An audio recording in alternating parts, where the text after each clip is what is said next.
Bun găsit, dragii mei, la o nouă sesiune de terapie prin astrologie cu mine, Ana Fotescu, astrologul vostru. Dragilor, vom discuta în cele ce urmează despre un subiect extrem de fierbinte. Despre ce este vorba? Despre intrarea lui Pluto în semnul Vărsătorului. Acesta a părăsit zodia Capricorn, unde a stat în ultimii 20 de ani, și a intrat în zodia Vărsător pe data de 23 martie. Va sta aici până pe 11 iunie 2023, apoi se va întoarce puțin în zodia Capricorn, unde va sta până la începutul lui 2024. Ei bine, din 2024, pentru următorii 20 de ani, Pluto se va stabili în zodia Vărsător. Așadar, urmează 20 de ani de schimbări, transformări inedite. Se va întoarce oare lumea cu susul în jos?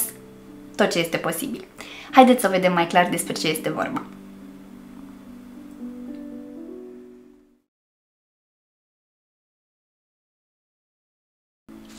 Bine v-am regăsit, dragilor! Așa cum v-am spus și în intro, vom discuta și vom dezbate, de fapt, acest important și inedit tranzit astral al lui Pluto prin semnul zodiei Vărsător. Pluto are un ciclu de rotație de 250 de ani. Așadar, el revine într-un semn zodiacal după ce parcurge acești 250 de ani. În semnul zodiei Vărsător a fost acum aproximativ 246 de ani, mai exact începând cu anul 1777. Dar înainte de a discuta aceste chestiuni din punct de vedere astrologic, vreau să vă spun că Pluto în astronomie Pluto a fost descoperit în 1930, deci destul de recent, și este practic ultima planetă a sistemului nostru solar, însă în timp ea a fost declarată o planetă pitic. Din cauza dimensiunilor sale, astronomii nu o consideră neapărat o planetă în toată regula. Însă, în astrologie, ea are un rost și un loc extrem de important. A fost asociată, în momentul în care a fost descoperită, din punct de vedere astrologic, a fost asociată zodiei Scorpion. Scorpionul la bază fiind guvernat de Marte împreună cu zodia Berbec.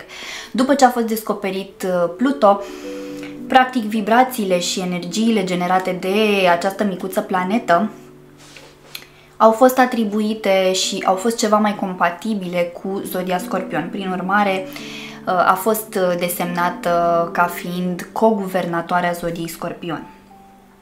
Fiind cea mai îndepărtată planetă de Soare, vorbim aici de o energie rece, de o energie sumbră. În mitologia Greciei antice, Pluto este asociat cu Hades, practic cu zeul care guverna tenebrele, subteranul, tot ce înseamnă chestiunile ascunse. Ne pune în contact cu acele angoase, acele frici, acele chestiuni de care ne este rușine sau cu care ne este rușine. Deci cumva Pluto are o energie extrem de subtilă, dar totodată foarte profundă. În astrogramă, Scorpionul împreună cu planeta Pluto ocupă casa a 8-a.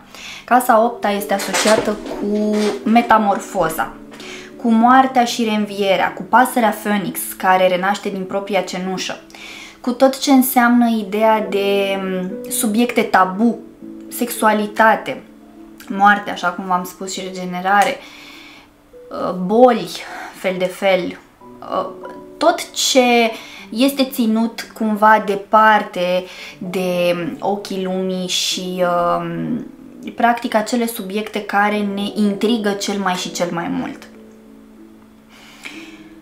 La bază, energia aceasta este una purificatoare, una vindecătoare. Datorită energiei lui Pluto, respectiv a zodiei Scorpion, reușim să parcurgem purgatoriul, care ne va duce ulterior către ideea de vindecare, de renaștere, de reinventare. Așadar, este esențială această energie în viața noastră, atât la nivel colectiv cât și la nivel individual. Ei bine, din punct de vedere astrologic, putem asocia intrarea lui Pluto în Vărsător cu evenimente marcante precum Revoluția Americană, care a marcat independența și formarea Statelor Unite ale Americii în data de 4 iulie 1776. Apoi Revoluția franceză, da, care s-a declanșat în 1789 și a durat 10 ani de zile, prin intermediul căreia s-a marcat declinul monarhiei și a conducerii bisericești în favoarea independenței, a naționalismului, a democrației, care au venit la pachet cu chestiunile specifice zodiei Vărsător, respectiv libertatea, libertatea de gândire, de exprimare și de manifestare, cu tot ce înseamnă ideea de unitate, de a aduce la un loc oamenii, de a nu mai crea clase sociale, de a nu mai crea aceste nedreptăți, aceste chestiuni care judecau foarte aspru umanitatea la acele timpuri. Așadar, încă de pe atunci a început această schimbare, această tranziție către ideea de independență, către ideea de libertate, de umanitate. Normal, între timp s-au petrecut multe alte lucruri, dar acela a fost un moment declanșator, în momentul în care Pluto a intrat în zodia Vărsător, acum aproape 250 de ani, s-au declanșat aceste revoluții, aceste revolte, da? Prin intermediul cărora anumite state, da, și-au recăpătat, și-au dobândit independența. Ei bine, făcând această analogie cu ce se întâmplă și în prezent, putem anticipa anumite schimbări bruște la nivel colectiv, la nivel global.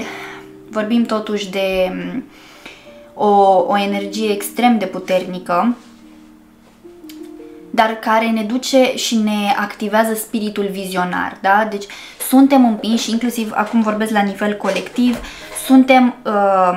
ne putem aștepta la schimbări neașteptate, spontane, imprevizibile. Vorbim totuși de un Pluton Vărsător, deci de chestiuni care nu pot fi anticipate atât de ușor. Vorbim despre un tranzit extrem care generează foarte mult imprevizibil. Ei bine, din punct de vedere colectiv, ne putem aștepta la schimbări marcante în toate domeniile, atât în plan sociopolitic cât și în plan financiar.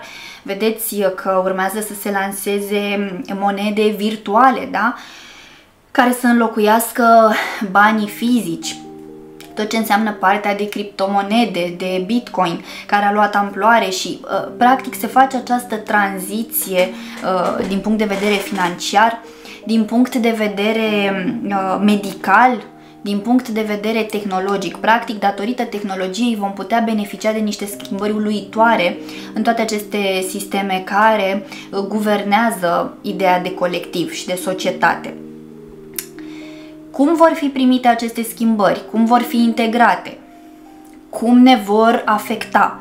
Ei bine, urmează să aflăm, pentru că partea interesantă a lui Pluto este aceea că ne încarcă totuși cu puterea necesară pentru a ne adapta, pentru a ne readapta, pentru a ne reinventa, indiferent de contextele prin care noi trecem. Într-adevăr, pot fi perioade dificile, perioade care să ne zdruncine, care să ne dea peste cap valorile pe care noi ni le-am format până în prezent. Am funcționat în această mini-epocă, să zic așa, a lui Pluto în Capricorn, care a sistematizat, a organizat, a structurat, a limitat, a rigidizat o grămadă de chestiuni, iar acum trecem într-o energie ceva mai futuristă, o energie originală care vine către noi cu ideea de conștientizări puternice. Practic, acest Pluto în Vărsător ne vorbește despre ideea de conștiință colectivă, despre dezvoltarea acesteia, despre accesarea acestor chestiuni, despre o apropiere împreună cu Saturn din Pești. Atenție, da, am discutat despre acest subiect. Dacă nu ați reușit să urmăriți videoul aferent, vă voi lăsa linkul aici, Pentru că această combinație de energii ne împinge, practic, să accesăm noi domenii, noi teorii care să ne ducă către o nouă etapă evolutivă. Ca orice schimbare, bineînțeles că vine la pachet cu diferite situații inconfortabile. Practic, schimbarea este una dintre cele mai mari frici ale omenirii. Însă, aceste lucruri sunt necesare, aceste lucruri cumva își urmează cursul natural. Fiindcă vorbim de Pluton Vărsător, pot ieși la suprafață, pot începe să iasă la suprafață diferite aspecte sau diferite informații care ne-au fost ascunse la nivel colectiv. Iar acum, cu Pluto, care ce face? Vine și dezgroapă morții, cum s-ar zice. Da, e o expresie cam brută așa, dar practic asta face Pluto.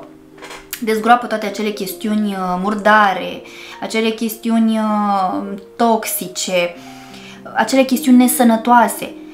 Le aduce la lumină tocmai pentru a fi conștientizate, a fi curățate și ulterior eliberate. Așadar, pot ieși la suprafață la nivel colectiv anumite informații cu impact puternic, anumite chestiuni care au funcționat până acum ceva timp, dar de aici încolo nu vor mai funcționa.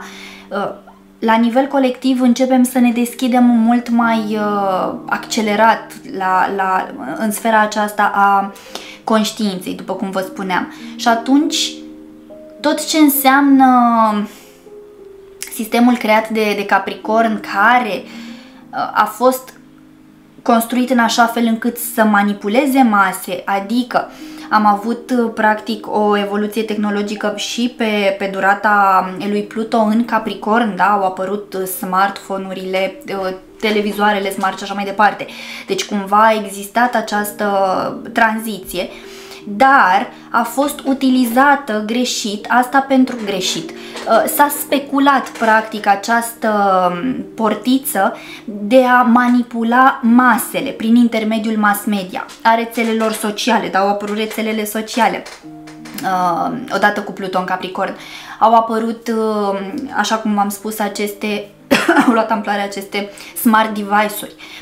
Da, și au fost cumva, pentru că, da, Capricornul are această trăsătură definitorie de manipulare și în combinație cu Pluto, care Pluto guvernează la bază Scorpionul și el este un maestru în ideea aceasta de manipulare. Deci împreună cele două forțe, Capricornul și Pluto, au generat această manipulare în masă, această spălare pe creier.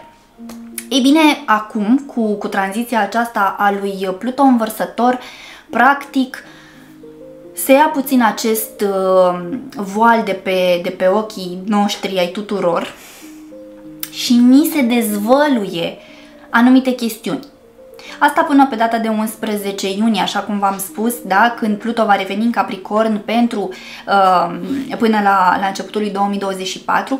Deci cumva această tatonare a lui Pluto în Vărsător ne pune în contact cu ideea de schimbare și cam cu ce va urma de aici încolo. Da? Să ne facem așa o idee, o imagine de ansamblu.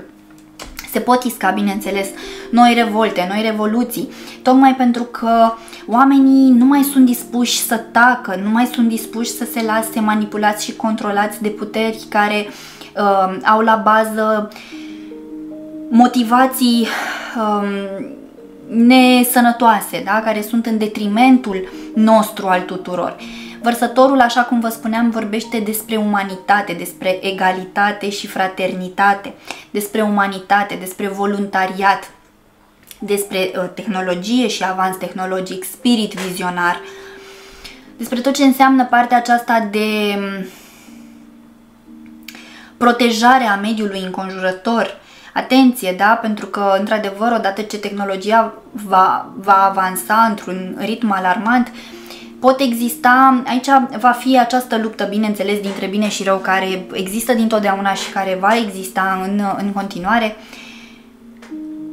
Orice reprezintă o muchie de cuțit, da? Cu două tăișuri. Ideea este în felul următor. Da, Pluto în Vărsător vine să purifice și să ne ducă către acea schimbare la nivel global de care avem mare nevoie pentru a putea funcționa optim și adaptat cerințelor actuale. Când mă refer la cerințe actuale, mă refer la tot ce se întâmplă la nivel energetic și vibrațional. Toți acești parametri cresc, iar noi nu reușim să ne adaptăm la ei, tocmai pentru că mintea noastră funcționează într-un tipar greșit și învechit, care nu mai este ancorat și, de fapt, nu este încă cuplat, nu ancorat, nu este cuplat încă la această noutate. Dar vom învăța să facem acest lucru, trebuie să avem răbdare și înțelegere. Vărsătorul, de asemenea, atenție, în octava inferioară ne vorbește despre rebeliune, despre utopie, despre ideea de paradox, despre înverșunare, încăpățânare.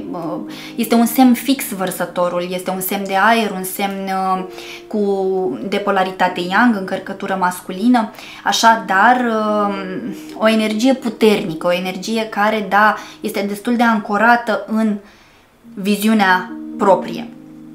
Așadar, iată, sunt foarte mulți factori de care trebuie să ținem cont în perioada ce urmează. Bineînțeles, vorbind, așa cum am zis, de Vărsător, se pot isca aceste revoluții, revolte, aceste deturnări, pot fi, v-am spus, pot ieși la suprafață o grămadă de chestiuni care ne-au fost ascunse ani la rândul. Bun. La nivel individual, Pluto este o planetă transgenerațională, împreună cu toate celelalte planete care pornesc de la Saturn înspre Pluto, adică sunt planete cu mișcări lente care influențează la nivel colectiv, la nivel generațional.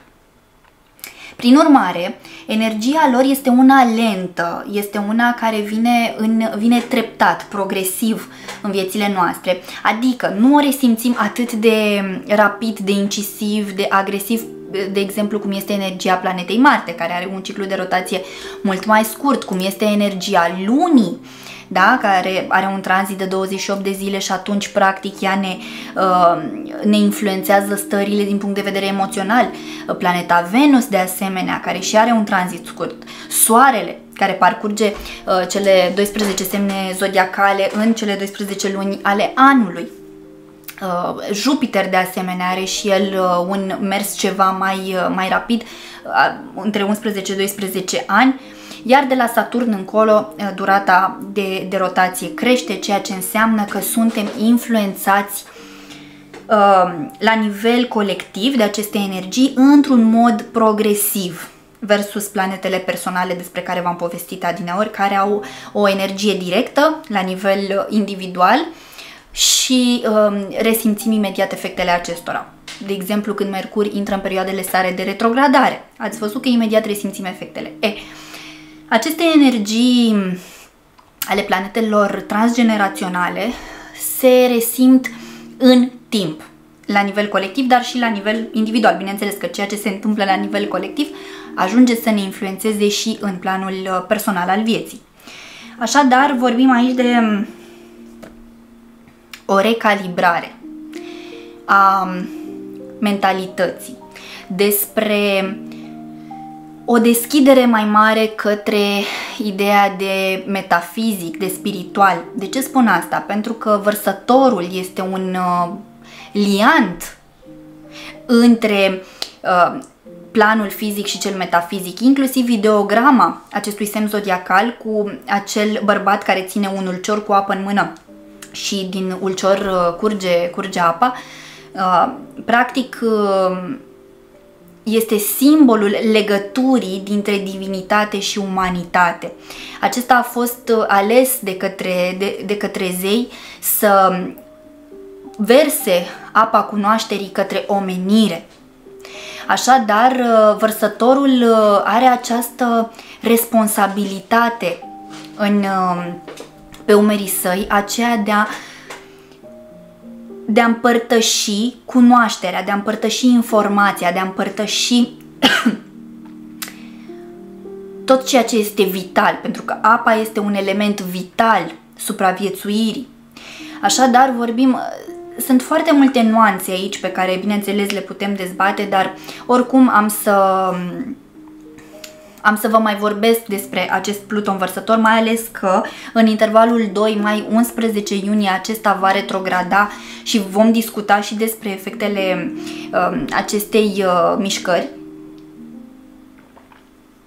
N-am cum să cuprind toată informația într-un video pentru că va fi foarte lung și nu vreau să vă plictisesc, dar este bine să să luați la cunoștință aceste lucruri, pentru că este un tranzit foarte, foarte important care ne va marca pe toți și măcar să știți care pot fi efectele acestor energii, astfel încât după ce le cunoașteți, când începeți să le simțiți, să știți cum să lucrați cu ele, cum să le gestionați. Așadar, în plan individual, ne va scoate din zona de confort, ne va obliga să ne reinventăm pe toate planurile vieții, atât pe plan profesional cât și pe plan personal, dar și în plan social. Deci vorbim aici despre o depășire a tuturor limitărilor pe care ni le-am impus și pe care societatea ni le-a impus, acele limitări în care am fost educați și crescuți, cu care am fost educați și crescuți. Așadar, va trebui efectiv să ne schimbăm perspectiva, da? Să ne uităm la același obiect, dar pur și simplu din cu totul altă poziție. În a găsi soluții noi, vom fi mânați să căutăm soluții noi la problemele pe care le vom întâmpina. Vărsătorul oferă originalitate, oferă idei inedite, inovație, ne pune în contact cu tot ce înseamnă ideea de autenticitate, individualitate, cu independența, da? Vom vrea să fim împreună și cu Uranus din Taur, încă se află în Taur, care Uranus este planeta care coguvernează Vărsătorul și care de asemenea vine cu schimbarea. Deci avem nevoie cumva să îmbinăm ideea de stabilitate cu ideea de schimbare. Deci va trebui să primim schimbarea în viața noastră, o schimbare care, da, să ne ducă către o nouă concepție asupra stabilității materiale, dar și emoționale, dar și cu înțelegerea profundă a tuturor chestiunilor de ordin metafizic. Nu vom mai putea trăi în ignoranță. Nu vom mai putea trăi în aceleași cutume, aceleași paradigme în care am trăit până acum. Deci se va face un soi de update, dacă vreți să-l denumiți așa.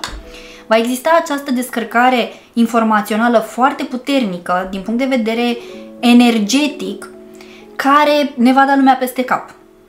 De aceea este bine să cunoașteți aceste informații, pentru că, da, influxul este foarte mare, este puternic și atunci riscăm să ne pierdem în vârtejul acesta.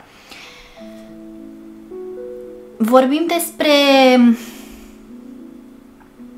o conectare mai profundă la esența noastră. Saturn în Pești ne vorbește despre materializarea ideii de credință și spiritualitate, concretizarea planului interior. Iar Pluton Vărsător ne vorbește despre transformarea viziunilor noastre, a principiilor noastre. Ne vorbește despre recalibrare la nivel colectiv, despre a ne găsi o nouă funcționalitate care să fie adaptată și ajustată timpurilor acestea inedite în care trăim. Trăim niște vremuri niște vremuri unice. De aceea este foarte greu de anticipat acest tranzit al lui Pluto prin Vărsător, de anticipat ca și chestiuni concrete, pentru că vine la pachet cu o foarte, foarte mare imprevizibilitate. Și atunci Ce ne rămâne nouă să facem este ca, indiferent de context, de situație, să încercăm să ne adaptăm. Să încercăm să acceptăm că este necesară schimbarea în viața noastră. Și să căutăm soluțiile compatibile cu noi. Vărsătorul ne pune mintea la contribuție, ne oferă logica de care avem nevoie pentru a ne găsi azimutul, pentru a ne găsi totuși un echilibru. Pluto ne dă puterea interioară pentru a aprofunda, pentru a ne conecta, pentru a curăța, pentru a ne elibera, pentru a integra și a înțelege tot ceea ce se întâmplă.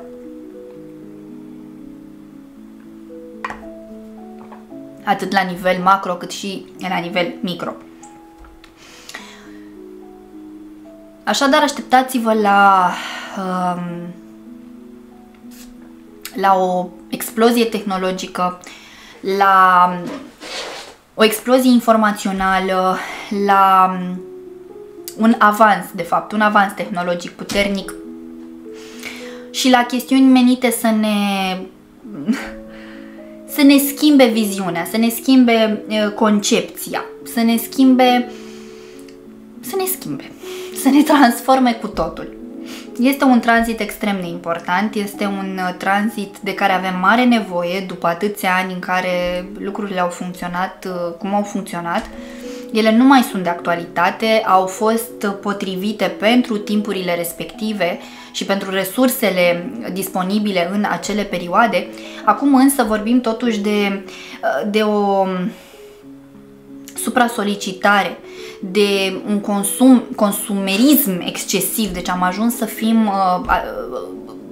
să fim ca niște termite pe planeta asta și atunci este nevoie de acest avans tehnologic care să vină cumva în întâmpinarea noastră pentru a ne proteja planeta, pentru a ne proteja pe noi, pentru a ne proteja sănătatea și așa mai departe.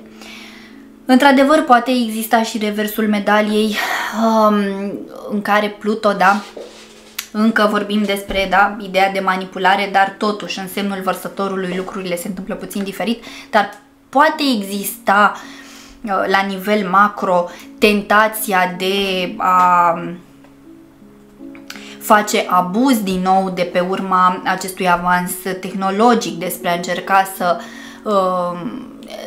să se fenteze cumva toate aceste lucruri prin intermediul tehnologiei, să apară acei, nu știu cât e de potrivit termenul, dar acei hackeri, da? La nivel global, care să vină și să saboteze lucrurile. Deci ca în orice perioadă și orice epocă și orice, trebuie să existe cumva și partea obscură. Da? Pluto într-adevăr ne vorbește despre partea obscură întotdeauna, în combinație totuși cu Vărsătorul, care este un semn îndreptat către a descoperi, către a face bine, către a uni. Cumva zic că lucrurile se vor îndrepta către ceva mai bun.